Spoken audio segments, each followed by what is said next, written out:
Hai rekan-rekan, pada pagi ini saya mendapat ilham dari apa yang saya kecapi di dalam kehidupan saya serta keluarga selama ini.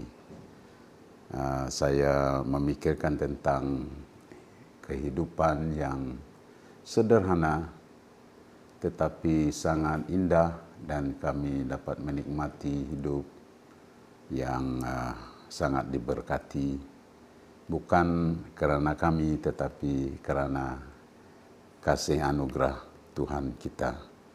Dan itulah tiun yang saya luahkan di dalam petikan megenyang saya untuk pagi ini. Ya, saya harap Anda, ya rekan-rekan, keluarga dapat menikmatinya.